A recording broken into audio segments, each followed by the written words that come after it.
रेंटेज max side चलोगे? जी बेटा चलूंगी। माँ, माँ आप यहाँ? और ये क्या, आप ऑटो चला रहे हो? मैं नहीं जाऊंगी, आप कोई और ऑटो देख लो, जाओ यहाँ से। अरे माँ, मैं आपका बेटा अभिषेक। मेरा बेटा तो आज से 5 साल पहले मर चुका है, तो आप मेरे बेटे कैसे हो सकते हो? मेरा बेटा तब कहाँ मर गया था जब उसकी वाइफ ने मुझे धक्के मार के घर से बाहर निकाला था। तब उसको याद नहीं आई थी कि मेरी कोई माँ है। अरे जाओ तुम यहाँ से। कान खोल के ना एक बात सुन ले बुढ़िया, अगर तू इस घर में काम नहीं कर सकती ना तो इस घर से निकल जा। इस घर में तेरी कोई जगह नहीं है। बहू कैसी बात कर रही है तू? जितना हक तुम दोनों का इस घर पे उतना मेरा भी तो है ना।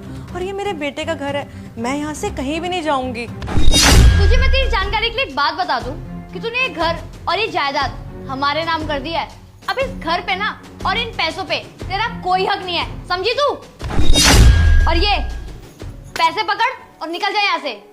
बहू, जब इस घर पे मेरे बेटे पर और इस घर के पैसों पे मेरा हक नहीं है तो फिर ये पैसे लेकर भी मैं क्या करूंगी?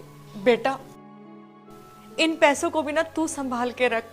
मुझे तो भगवान ने इतने गुण दे रखे हैं कि मैं कमा कर कहीं पे भी बर्तन मांज के खाना खा लूंगी।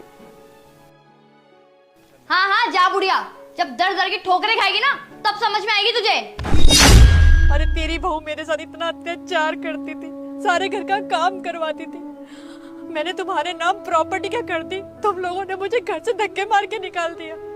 अरे वो तो शुक्र है कि रिक्शा चलाने को मिल गया और मैं अपना पेट पाल रही हूँ। अरे तुम्हें पता है मैंने यहाँ पे 5 साल कैसे निकाले? दर दर की ठोकरें खाई है, कितने दिन भूखी प्यासी रही हूँ, यहाँ तक कि भीख भी मांगनी पड़ी है। अरे माँ, मुझे नहीं पता था आप इतनी मुसीबत में हो। मैं जब भी घर आता था डोली मुझे बताती थी आप गाँव गए हुए हो। माँ, मैं बस इसलिए फोन नहीं करता था क्योंकि आप 4 दिन के लिए गाँव घूमने गए हुए हो, तो आपको क्या परेशान करना। माँ मैं सच बोल रहा हूँ, मैं जब भी घर आता था सबसे पहले आपके बारे में पूछता था। पर डोली ने बहुत गलत किया है मुझे झूठ बोलकर। वो मुझे हमेशा बस यही बताती थी कि आपकी माँ गांव गई हुई है। मुझे नहीं पता था आप इतनी मुसीबत में हो। प्लीज माँ, मुझे माफ कर दो और घर चलो माँ, प्लीज। तू जा यहाँ से, मुझे तेरी और तेरी वाइफ की कोई हमदर्दी नहीं चाहिए। निकल जा मेरी नजरों के सामने से। प्लीज माँ, प्लीज मुझे माफ कर दो प्लीज माँ। अगर आप घर नहीं जाओगे तो मैं भी घर नहीं जाऊंगा माँ। प्लीज आप मेरे साथ चलो प्लीज माँ, मुझे माफ कर दो प्लीज। अरे बेटा ऐसे मत बोल, मैं भी तेरे बगैर नहीं रह सकती। चल बैठ, ये जिसका रिक्शा वापस करके घर चलती हूँ। बैठ।